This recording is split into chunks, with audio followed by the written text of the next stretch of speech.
Oi, gente, boa tarde. Começando a sexta aula de literatura, que é sobre romantismo. Em específico, falar sobre o romantismo no Brasil. Mas antes, falar sobre o contexto histórico onde o romantismo surgiu. Nesse contexto do romantismo, tem que levar em consideração que a burguesia estava ocupando cada vez mais um espaço econômico e ideológico na sociedade, então os livros passaram a ser escritos para entreter essa burguesia em ascensão. Durante o romantismo também estava em forte o liberalismo, o nacionalismo, também foi quando ocorreu a Revolução Francesa, e no Brasil estava ocorrendo um processo revolucionário, que era a independência de 1822. O romantismo, ele tem umas características gerais. Essas características se dividem nas três fases desse romantismo. O romantismo é dividido em três fases. Essas características são o rompimento com a tradição clássica, que rompe com os modelos greco-romanos, com a busca da perfeição e da arte erudita. Tem uma maior liberdade formal, que é verso sem rimas e sem métrica.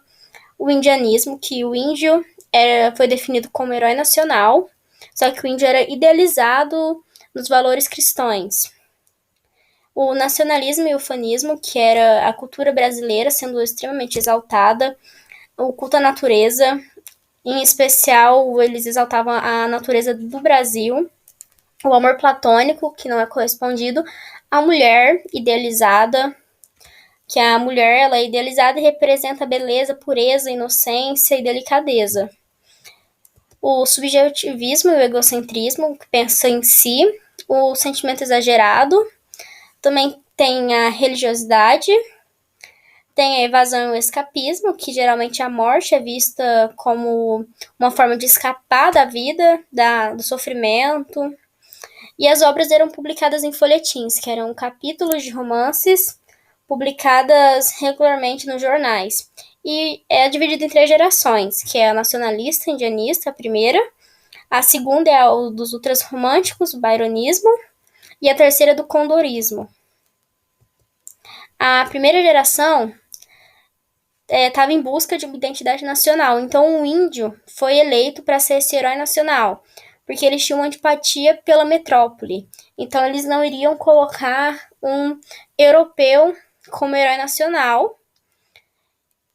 E também tinha o ufanismo, que era o orgulho exagerado pelo país. Também tinha um pouco de religiosidade nesses poemas, né, nessa primeira geração, e isso era visto na figura do índio, que o índio ele seguia o modelo dos cristãos. Então o índio era nos livros feito a imagem de alguém extremamente religioso, cristão. Então, e também tinha a exaltação da natureza brasileira. Alguns autores importantes, que é o Gonçalves Dias, Gonçalves de Magalhães e o José de Alencar. O Gonçalves Dias, em suas obras, ele tinha muito tema, como tema o índio e a natureza brasileira, em especial o indianismo, que despertou grande interesse do autor. E a abordagem indianista dele não foi científica. O índio ele era associado às virtudes definidoras do caráter nacional brasileiro. Então, o comportamento do índio se aproximava muito do comportamento religioso. E também tinha a figura do bom selvagem, que é o homem natural, desprovido dos vícios e das corrupções da vida civilizada. A natureza brasileira era fortemente idealizada e era vista como superior a qualquer outra natureza. Entre as suas obras está Ijuca Pirama, Canção do Exílio e Os Timbiras.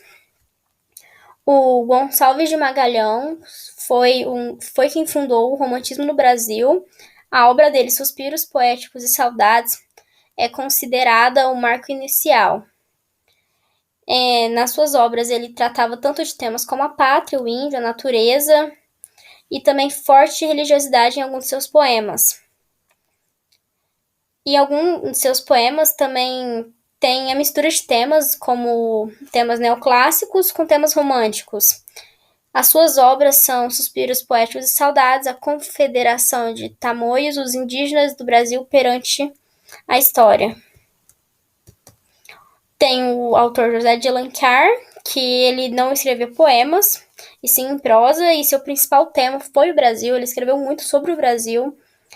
E seus romances tinham o índio como herói nacional, tinha o indianismo.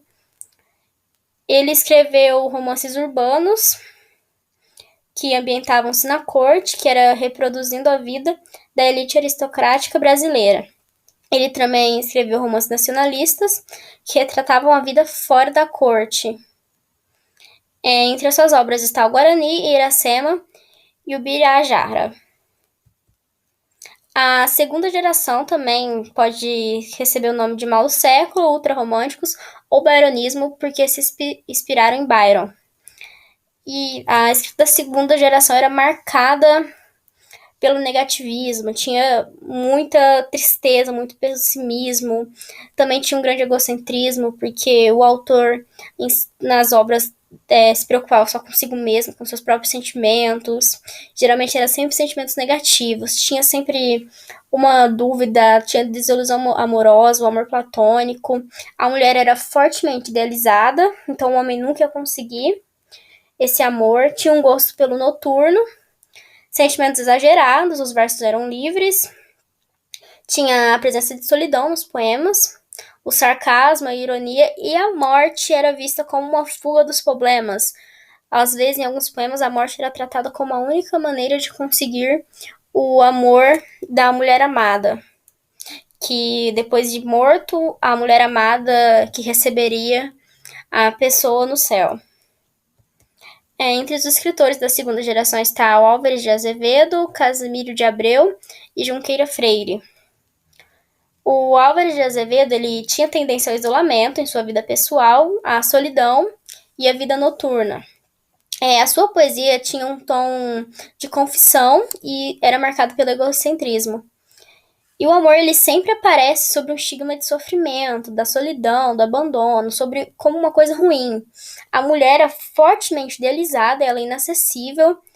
A imagem da mulher era associada à pureza e à virgindade.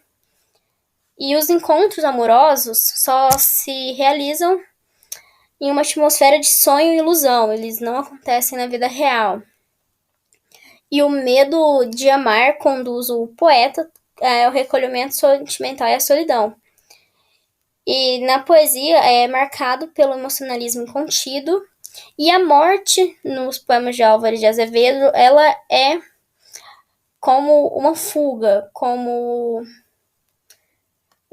uma fuga do sofrimento, das desilusões amorosas, e representa o encontro da mulher amada com a pessoa que morreu, que a mulher amada espera como um anjo.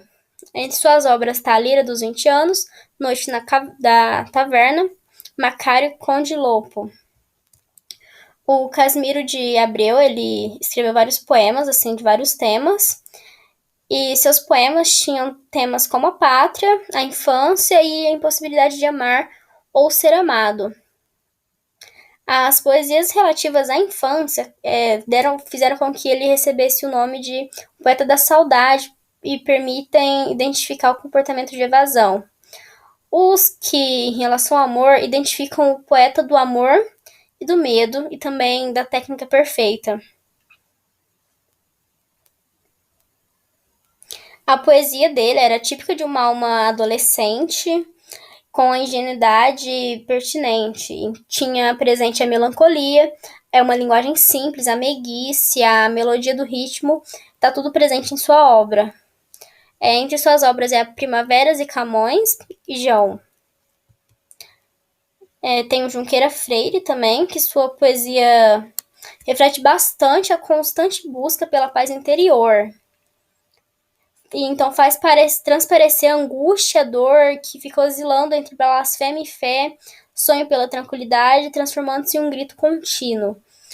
E caminhou sempre por dois temas em suas obras, que é o monge, que lhe dá pena, o monge que perdoa, e a morte, como solução para todos os problemas. Suas obras são inspirações do claustro e contradições poéticas. Já a terceira geração tinha um tema bem mais sério, porque falava sobre justiça social. E essa terceira geração recebe o nome de condorismo por causa de um pássaro. E também por causa o Gona, porque sofre a influência do poeta francês Victor Hugo. E tinha uma grande pregação de justiça social, tinha ideias libertárias, abolicionismo, contra a escravidão, denunciam a escravidão. A poesia da terceira geração defende o ser humano oprimido, o escravo, tem uma visão mais ideológica, então é uma linguagem mais discursiva, porque quer discursar sobre como aquilo é errado, também tem uma linguagem hipérbolica. Um autor importante é o Castro Alves, que também ficou conhecido como o poeta dos escravos, porque ele fazia vários poemas denunciando a escravidão, ele lutou contra a escravidão, tinha uma lira abolicionista, ele critica a omissão brasileira diante da escravidão. Os seus poemas costumam prender os leitores pelas imagens criadas e pelo cunho humano e revolucionário da mensagem. Para alguns críticos, ele é conhecido como o mais importante poético romântico do Brasil, devido a seus versos planos de sentido, a linguagem eminente brasileira, a sensibilidade ao colorido em sua obra, ao ideal da liberdade que defendeu. Ele foi um poeta social e em seus poemas ele descreve os mercadores de escravo como criminosos sinistros e frios. Ele revela a porção humana e sentimental do escravo para despertar compaixão por ele. Usa uma linguagem pomposa, uso de vocativos e hipérboles. E ele transformou sua poesia social em instrumento de difusão de suas ideias abolicionistas, republicanas. Entre suas obras está Espumas Flutuantes, Os Escravos, A Cachoeira de Pablo Afonso.